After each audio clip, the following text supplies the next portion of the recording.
What's up, everybody, and welcome back to another episode of Blood on the Razor Wire TV, where we bring it to you real and we bring it to you raw. Hit that subscribe button, hit that like button, share the video, and make sure you leave a comment. You know, yesterday I went out in the streets of my city. Some people said, hey, man, we want to see, where you're from and more about your story. So I'm definitely going to put some of that stuff out, right? Working on a video about my city right now. But also in the course of doing that yesterday, I ran into some people in my neighborhood where I grew up.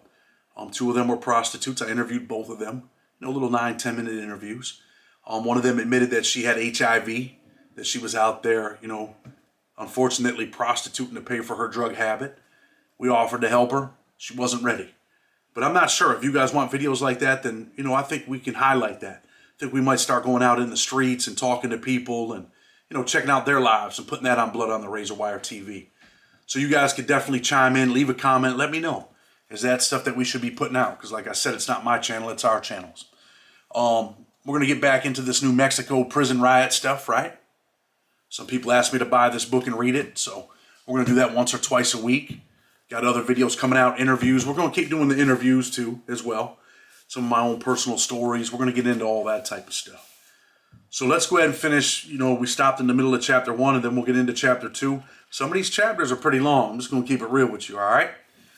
But definitely going to discuss it, talk about it, and we'll go from there. On January 11th, the day Becknell resigns as Corrections Secretary, Orner sends a memo to Security Chief Coronas. A stillation of numerous early reports in the psychological unit. Orner's memo warns that men in E2 may have homemade guns and may plan to take hostages. The later Attorney General's report on the riot will call this memorandum the first indication of a possible hostage seizure. Though it merely repeats a portion of the intelligence that officials have had from various sources with numbing frequency for several weeks. In response to Orner's written report, guards perfunctorily shake down dormitory ET, but, as usual, find nothing. Although in the vents in the pipe chase there is, as usual, a small arsenal of blades and bludgeons, as well as a crude miniature distillery made of garbage bags and cardboard boxes. Anytime you mix alcohol and weapons in prison, it gets bad. And these cats had homemade guns. Definitely don't want to be there. On January 15th, Jerry Griffin, the pen warden since 1979, and a former Rodriguez aide, yet a figure almost invisible in his powerlessness, attempts to change the prison's organization chart, allowing underlings to report more directly to the warden rather than through Montoya and the dense layer of other second echelon administrators. Griffin has been shocked by the escape and knows only a small fraction of the day accumulating intelligence on a riot. But his redrawing of paper lines will have no impact on the pen's flesh and blood power. Now in the gap of handful of officials and a few inmates. At any rate, it will come too late. Far more important is an unannounced event the same day. The installation of a large bay window between the control center and the main corridor. 3 main panels and 2 smaller side panes projecting slightly into the hallway. The new glass follows a 1979 architect's recommendation to replace several smaller windows in the bay and thus a freer view of the corridor where inmates often pass or gather. The 1 3/16 inch glass is bulletproof and is slightly tinted to provide a partially reflective one-way effect. It is also breakable. Deputy Secretary Rodriguez ceremoniously tests security glass with a sledgehammer 2 weeks before installation and finds it unbreakable. But the glass he tests is not the same kind installed in the bay window of the control center. When officials do decide to test the same glass about to be installed in the control room of a new medium security prison south of Albuquerque, 3 inmates with hammers bash a gaping hole in it in less than 30 seconds.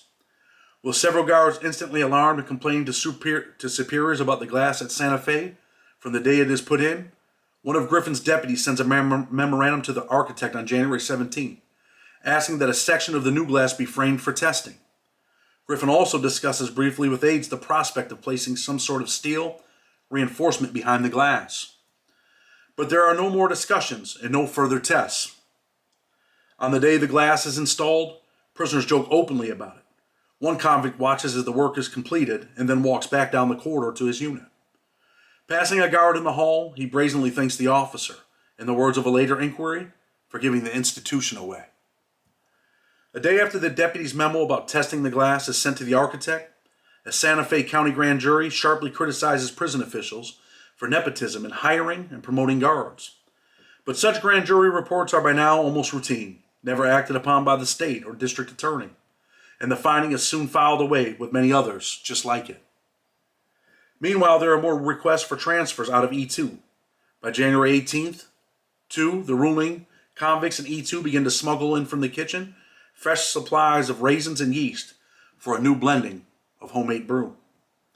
On January 23rd, Montoya reports to Griffin intelligence of a possible takeover and seizure of hostages in cell block 3, the maximum security cell block caging the pen's most violent men. Again, a shakedown finds nothing, though at this moment the cell block is bristling with shanks, the ingenious lethal homemade prison knives. Now Coronas does recommend that some protective custody inmates housed in cell block 3, most of them labeled snitches, be transferred for their safety. But 9 days later, the cell block will still have inmates ostensibly in protection, and they will be the first to scream and to die. Aware of the palpable tension, if not the intelligence, Griffin now asks his officers in the last week of January to review the prison's riot control plan. The plan had been issued in 1977, the device of an earlier, more orthodox warden from out of state, and it is little more than a collection of conventional handbook nostrums and procedures, with no adaptation to the inmate and non-inmate society of the pen or to the prison's geography. Typical of administrative mentality, it reassuringly attributes any disturbance variously to agitators, reckless and unstable prisoners, racial strife, or a general revolt against authority, and only vaguely and toward the bottom of the list to conditions. It does, however, list plainly the signs of unrest, including undue tension, inmates avoiding a usual contact with prison staff, a flood of requests for quarter changes, all of which are evident in the weeks before the Santa Fe mayhem. The plan also sets forth clearly the order of responsibility in dealing with a riot. Officers are to protect general public safety, hostages and other staff personnel first, and then only to consider the welfare of the inmates, along with the preservation of state property. Most of this will be academic in any case. Copies of the plan are nowhere to be found these last days of January 1980, although they are supposed to be available for study in the shift captain's office. Later, though, regulations stipulate that each employee is required to attest by his signature that he is familiar with this plan. Only 2 guards will remember seeing it prior to the riot. "You say there's a new riot plan?" one guard had said to a reporter years before when the plan was issued. "Well, we haven't been told about it. The only plan we've heard about is when the National Guard comes in and we leave." At least the prison's officers cannot find the plan. Marked confidential and never to be left where inmates would have access to it, copies of both the riot control plan and escape prevention plan circulate among the inmates and are later casually mailed out of the penitentiary marked legal papers. Wow. The institution's most sensitive security documents thus exist. The prison under privilege, while Dwight Duran's warning letter about the riot sent to Governor King under the same imprint apparently never gets through. As the forlorn order goes out to review the riot control plan, inmates now begin to warn openly friendly staff members. "When I come and tell you not to come to work the next day, don't come to work," one prisoner tells a woman employee. The precise warning never comes, however, and she does not report the incident until after the riot. Another convict warns a female guard and a teacher that something's coming down soon. This time the incident is reported, and the prisoner, unpopular with the administration, is conspicuously called in to be questioned about the warning. A few days later, an unrecognizable clump of charred bone and flesh, the young convict will have paid with his life, in part, for this gesture. Afterward, officials will claim that they ordered guards during this last week to keep on your toes, and that prisoners were under suspicion of planning a takeover, where lockdown and maximum security segregation. But there are no special orders or briefings, and when the housing records are reconstructed after the riot, they show that only 3 inmates have recently been moved to cell block 3, none for being suspected of plotting a riot. Meanwhile, at least 2 convicts who have been reported as instigators, one named in the January 11th Orner Memorandum, remain in dormitory E2. Neither the caseworkers who must deal with them, nor the guards who must watch them at night, are given Orner's memo, or even told that the men are suspects in a long, predicted uprising.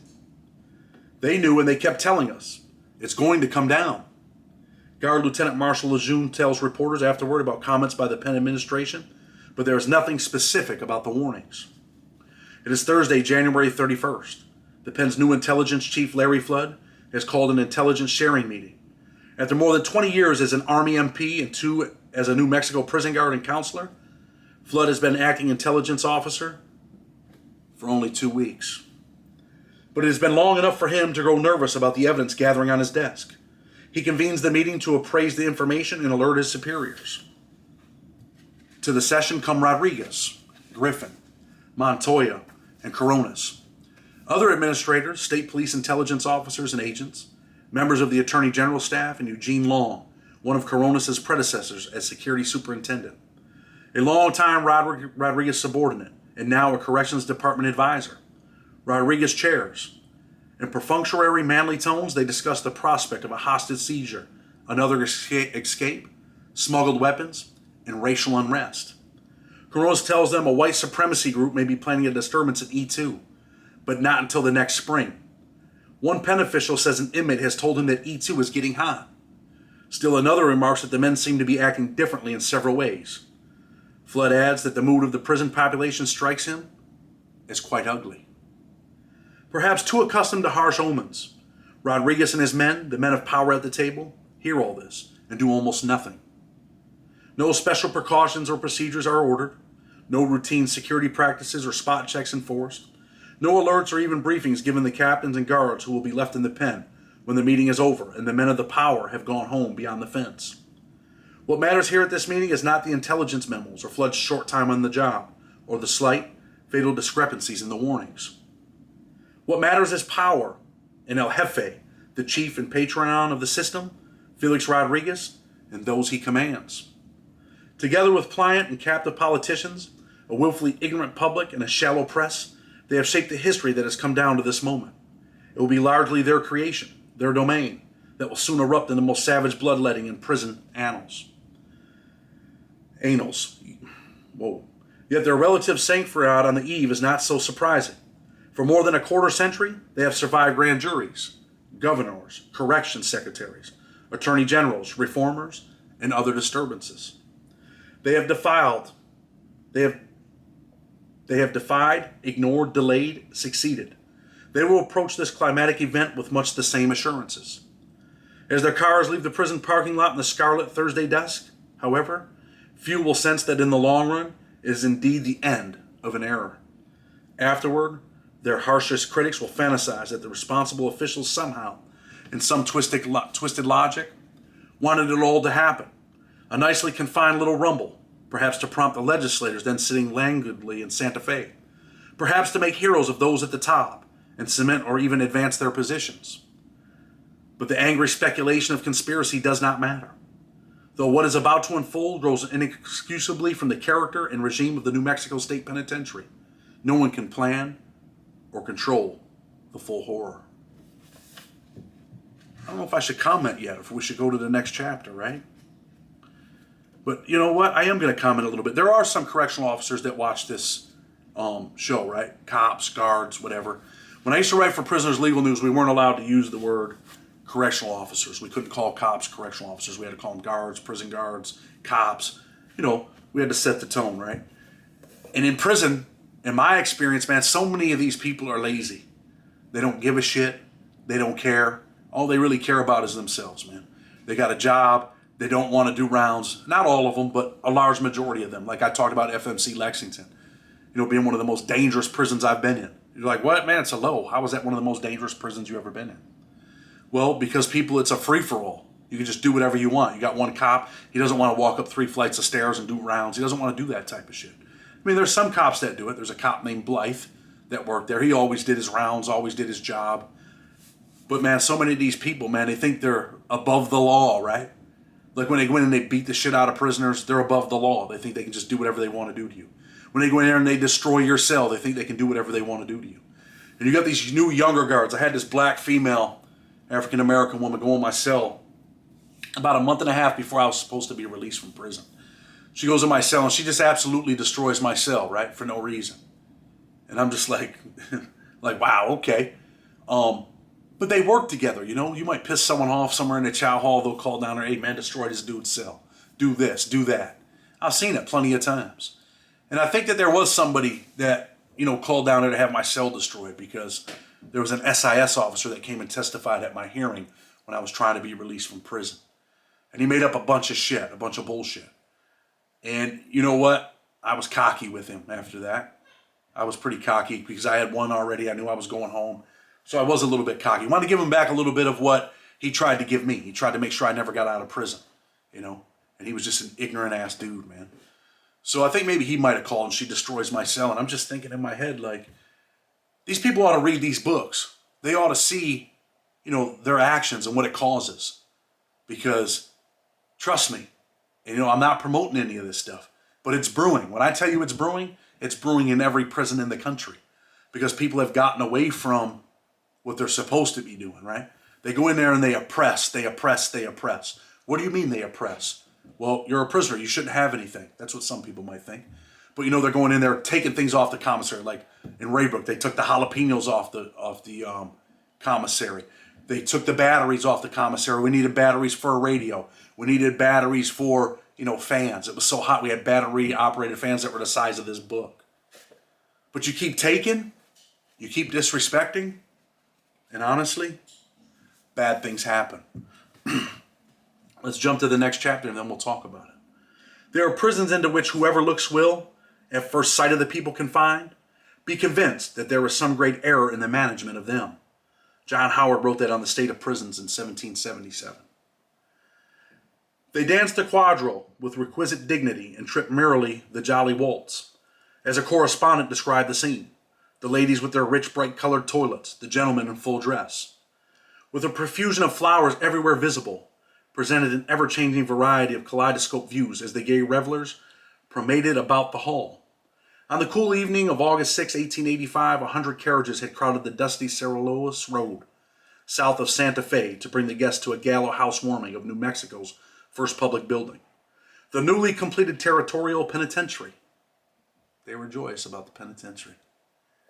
Concerned with the $30,000 a year it would cost to house convicts in outside institutions, the New Mexico Territory built its first prison in 1885. A century building and one cell house wing in what the local New Mexican would call a magnificent structure. Magnificent structure, huh? If it were properly and wisely handled, said the paper, apparently in the hopes of gaining profit-making hard labor and ensuring minimum future attention or expenditure on such disagreeable matters, it would very soon become self-sustaining. Think about this as I read. In local legend, we're going to talk about it. And local legend will have it that Santa Fe chose the prison over the state university, which went to upstart Albuquerque because the jail seemed likely to be better patronized and to produce more jobs and revenue. On the backs of many men. On the backs of many men. 3 decades earlier, they had tried to put a penitentiary near the site of the federal courthouse in the old city. But residents had blocked the project and funds had mysteriously disappeared. The new location was more than 3 miles from the plaza and Capitol. At the end of what would be Penn Road, comfortably out of town, it was thought. In any case, the opening was an event to be celebrated. Up a broad stairway on the second floor of the central building, more than 20 white apron waiters rushed to and fro, as the newspaper account described them, arranging 4 long tables where the visitors were to feast later in the evening.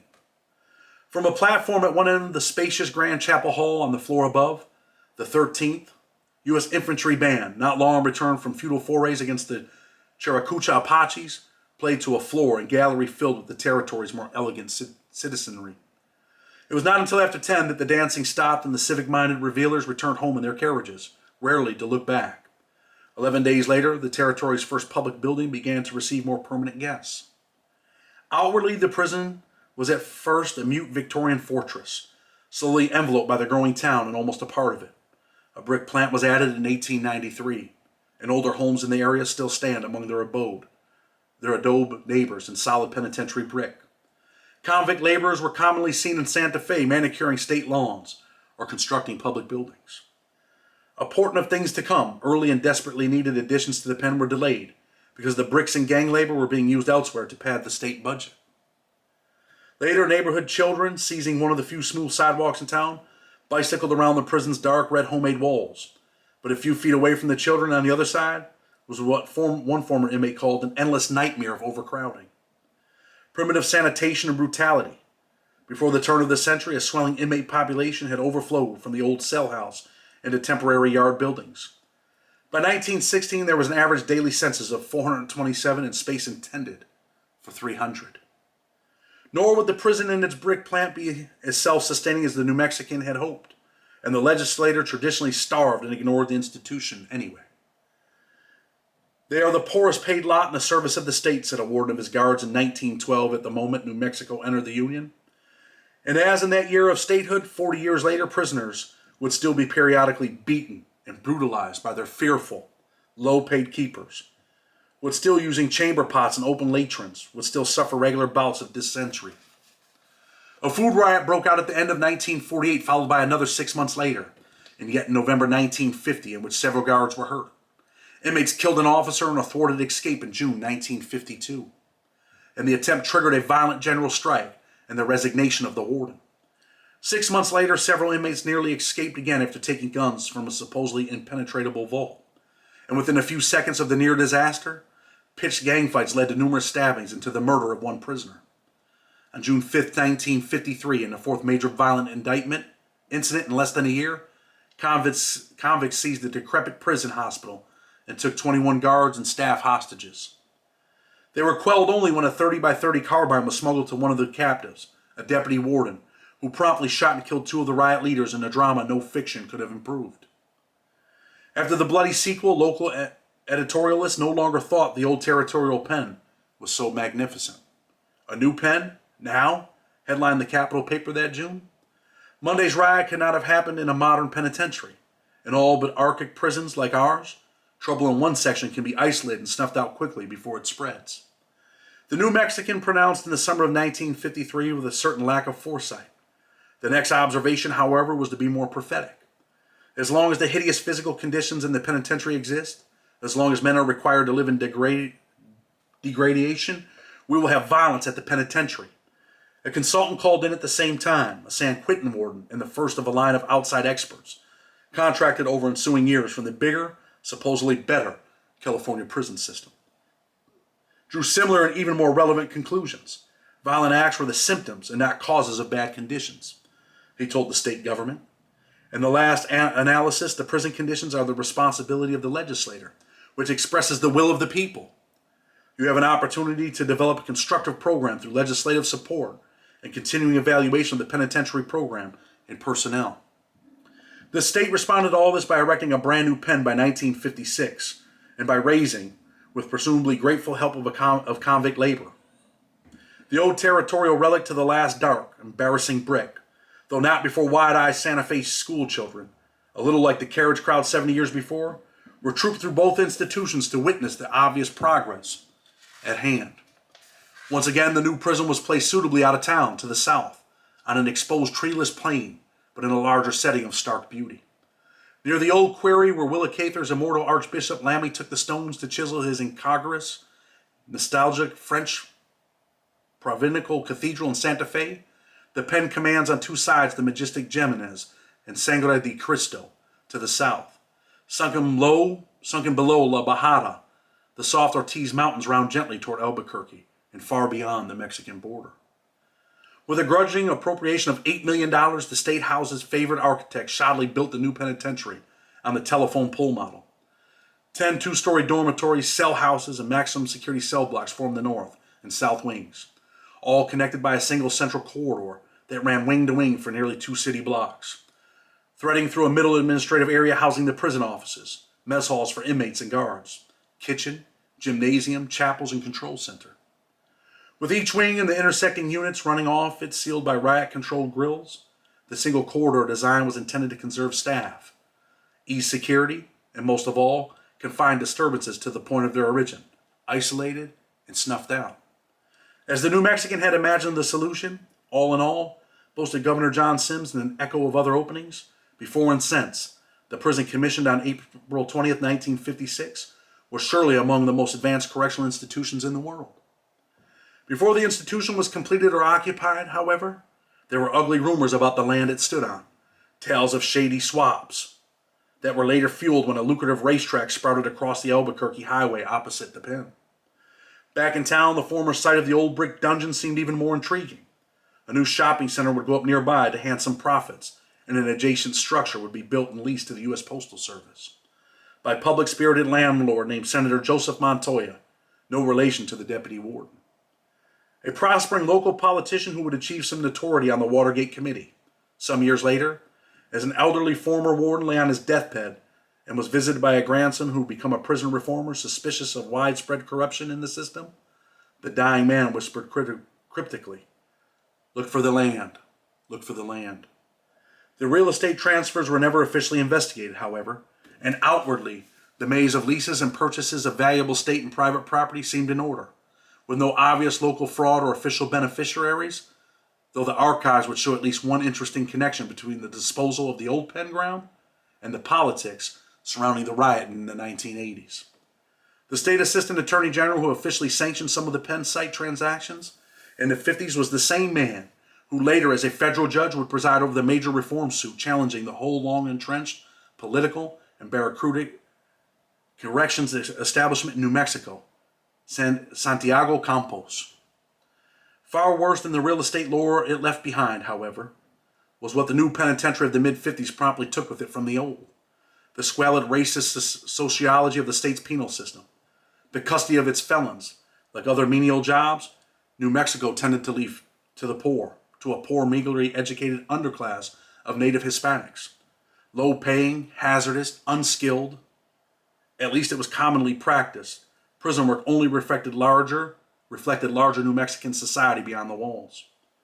There, the dwindling Spanish majority, a people of proud cultural parochialism and a revered ancestry in this land before the Pilgrims landed at Plymouth Rock, had lived since the Yankee conquest in social and economic subordination to the pretense of their own small transplanted gentry and to the Anglo minority whose men and money ruled the state. Over the next quarter century, as on the other razor's edges of race in American life, there would be a genuine softening of such inequality.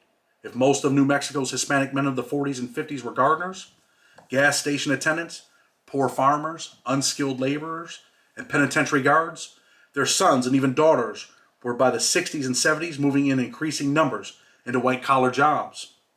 Many in the state government, clerkdom, and from there into Albuquerque or Santa Fe, subdivisions as a fledgling middle class. Despite the apparent mobility and affluence, however, despite the relative residential integration that had long blurred ethnic lines in northern New Mexico in particular, there remained a hateful, insidious division between Spanish and Anglo. In a sense, it was one of the most subtle and obdurate culture problems in the United States, an oblique portent for the rest of the country of the limits of de jure equality. In this case, two peoples not even separate and equal, but largely together in schools, workplace, and neighborhoods, yet persistently unequal. To begin with, it was a uniquely colonial setting. Unlike other social frontiers where immigrant minorities came upon, struggled into, and slowly transformed the prevailing Anglo-Saxon culture, the Americans had encountered and promptly subjugated in New Mexico a people who had governed, held grants of land vast in Yemen, and practiced their own dominant European culture for more than 200 years before the U.S. cavalry arrived on its civilizing mission. In part, this clash of presumptions produced simple and predictable mutual bigotry, cast in tribal stereotypes. Immigrant Anglos comforted themselves with slurs about shiftless, devious natives, Mexicans, and later, wetbacks. All paraded in their sing-song English dialect, while the Spanish, arriving between early arrivals and late Mexicanos, between the nobility of the pollution of the Indian blood, depending on one's genealogy, choked on with superior culture's moral and social contempt for the rootless, mercenary, dishonorable gringo, who had scant respect for either history or himself.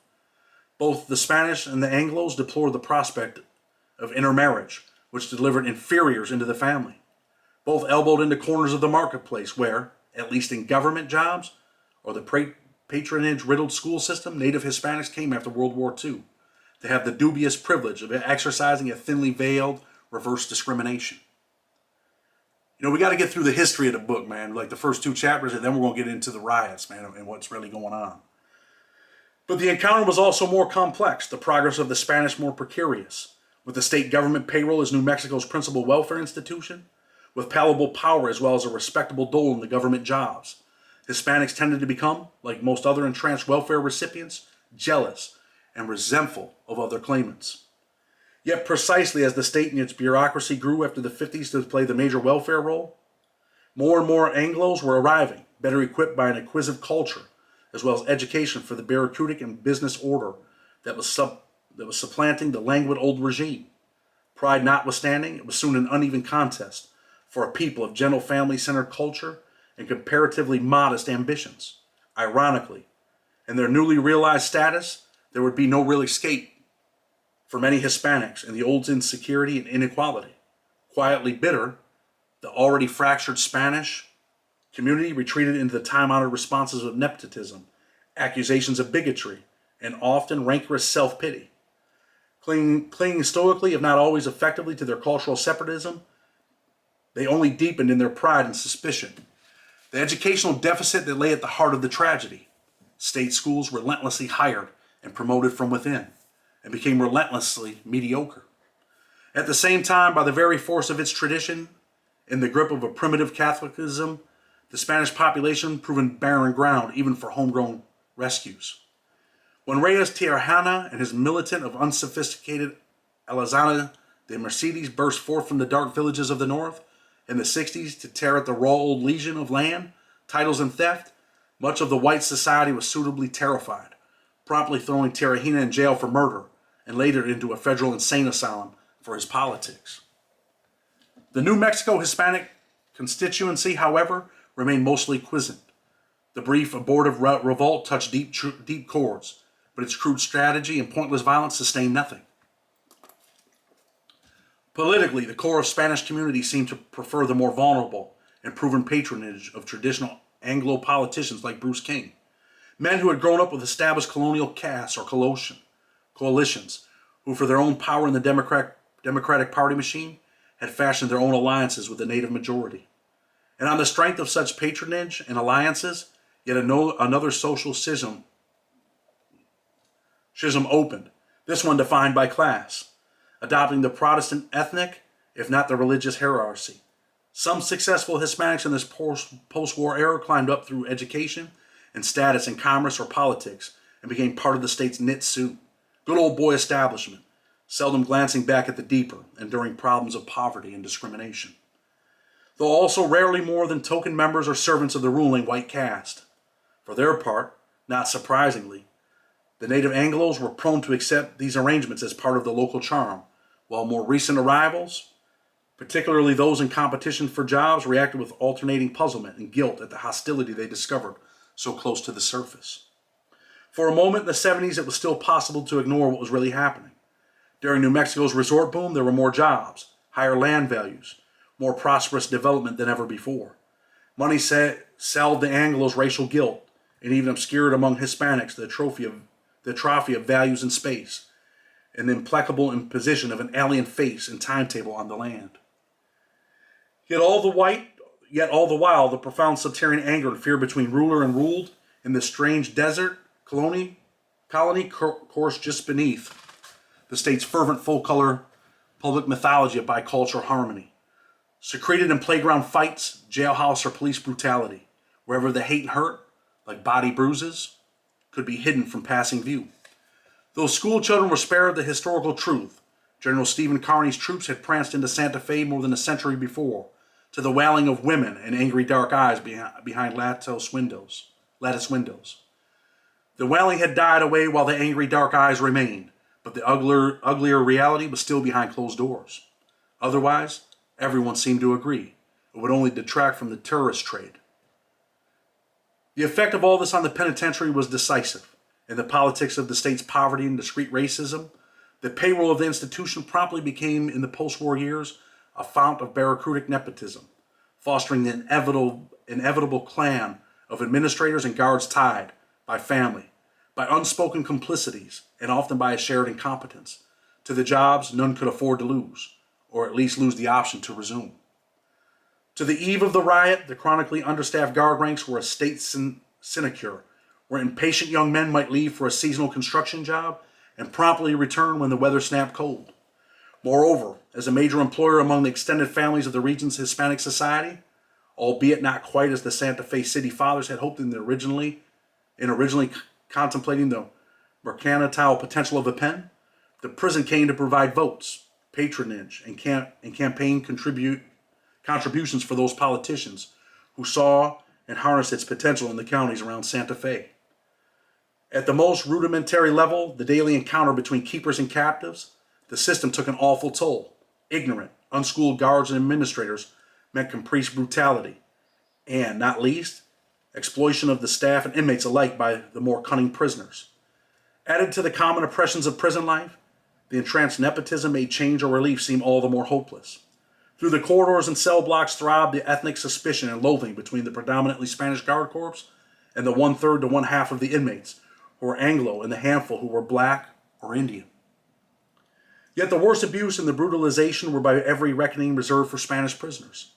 Not only were they more severely mistreated physically, but by the perverse colonial logic brought inside the pen from the society outside, they were also often presumed by Hispanic officials to be less educatable, trainable, and salvageable than their Anglo cellmates. Sophisticated observers would see the typical Santa Fe pen guard acting out the tragic social role of the oppressed as oppressor, playing an assigned part in an institution and legal system that were historically artificial in this culture. But whatever the cause, the result was savagely simple. The fear and fury of the Spanish turnkey from his trailer or burial house fell most heavily on the homeboys, the Hispanic inmates who were a living reflection at once of the guard's social vulnerability and also of his vestige of control and manhood.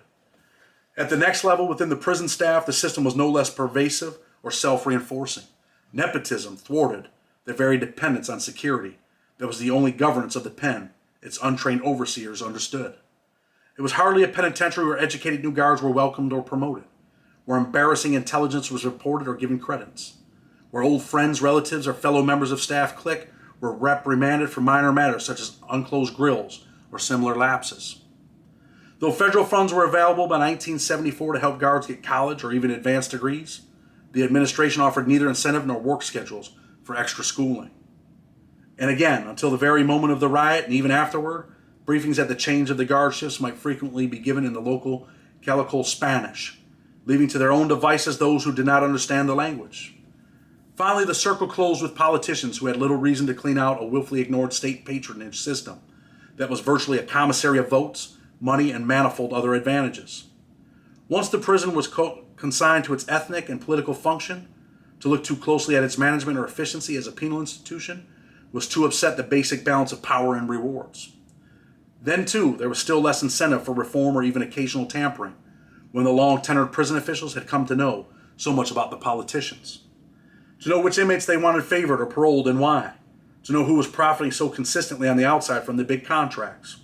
To know who benefited from the fat, dubious vouchers and where their political support then went. All these politics enshrined the New Mexico pen. And as if that were not enough, there was as well the customary budgetary indifferences and stagnance toward corrections. The regional bigotry and political primitivism of powerful delegates from the New Mexico Southern Quarter, aptly called Little Texas, and the usual shallowness of oversight by a part-time, paid-by-the-mile legislator.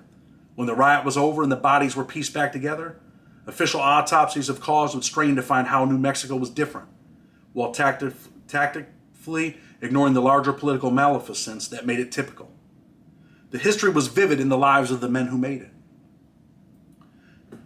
Felix Rodriguez, thickened in middle age but still an impressive tall man with square, dark, heavy-browed continuance of his lineage, to many the hovering gargoyle of the system, came to February 1980 atop more than a quarter century in the New Mexico penal system. Born in 1929 to one of the older families, he was feared and respected in the streets of the east side of Santa Fe, where, at well more than 6 feet, he towered over most of his Spanish peers. Later, his sheer size explained part of his power and distinction in a prison where guard corps and inmates were so largely native Hispanic of smaller stature.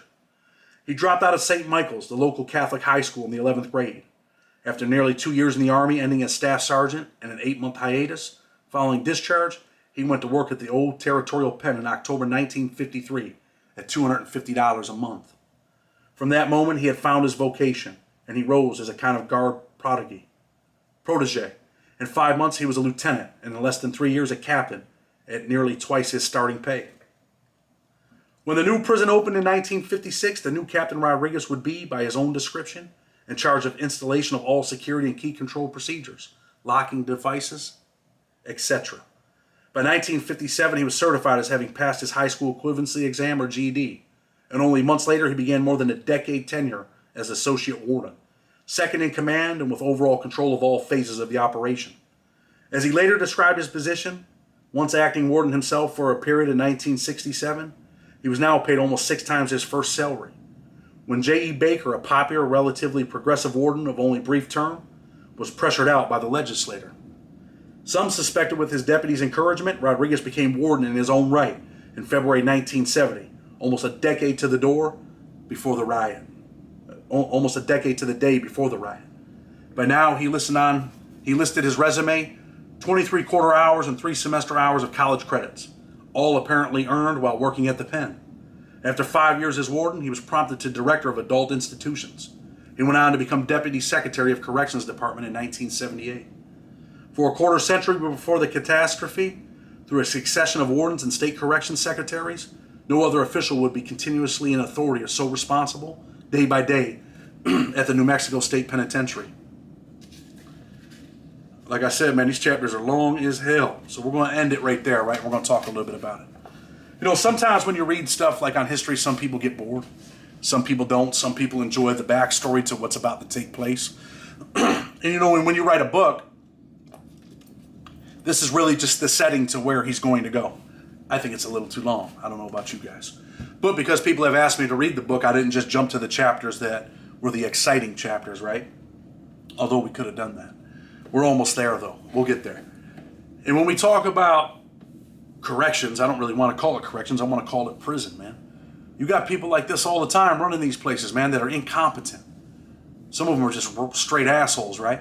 And then you even see the staff complain to prisoners about the administration.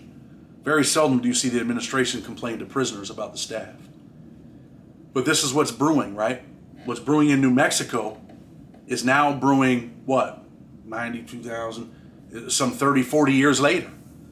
You know, they're repeating. You know how they say history repeats itself? People are being oppressed, man. And you know, at some point, people are going to get tired of being oppressed. Sometimes, you know, you might watch them animals, you know, attack shows. After animals at the circus were being oppressed, man, they lashed out, man. People lash out. And I can tell you, man, that the prison system has changed so much from the time that I went in to the day that I left. The food is absolutely horrible. The way that the cops treat people is absolutely horrible. I mean, this is just, it's just growing. It's like a monster. It's growing and it's growing. And somebody needs to wake up and say, you know what, man? You know, we talk about, you know, this is a correctional facility with correctional officers. Maybe you should start thinking about real rehabilitation. Maybe you should start thinking about incentives. Maybe you should start thinking about treating people like people instead of, you know, treating them like shit, destroying their cells, putting your hands on people.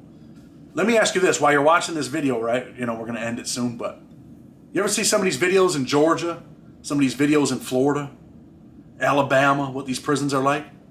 You think people really want to work there? Who the hell wants to work there? I've seen a video where there's like 10 dudes chasing 2 dudes down some steps, and the guard's just sitting at the desk, and this kid's got a machete. It's this big. What do you think the cop's gonna do? These dudes, some of these dudes got life. They're willing to kill anybody, man. Cops ain't gonna do shit. And exactly what you're seeing right now, and in these prisons, like, people hate cops, right? What you're seeing is the beginning of what's about to come. One of these dudes gonna take over and start destroying the staff, right? You think it's possible? You think it's gonna happen? And, like, you know, I don't promote that, and I'm not encouraging that at all. I'm just saying that if you're watching this show and you're a prison staff, or you're a warden, or you're an administrator, or anything like that, maybe you should start thinking about change, man. Maybe you should start voicing your opinion like some of the people voice their opinion in this book, where they're like, yo, man, this is what's about to happen. And people are like, man, don't even worry about it, man. Oh, get me a cigar, man. Have them prisoners do this. Go over there and treat them like shit, man. And eventually they rebel, right? And you're going to, you know, get people that chime, oh, man, they weren't being treated bad. They were. Nah, I bet you my last dollar that they were. But anyway, man, I hope you guys like it. People requested that we do the reading. You know, maybe I'll try to put this up early and do another video tonight, one of the regular videos. I don't know. I'm going to try to make it happen, though. So anyway, man, Blood on the Razor Wire TV until tomorrow, or until tonight. Probably tomorrow. We're out.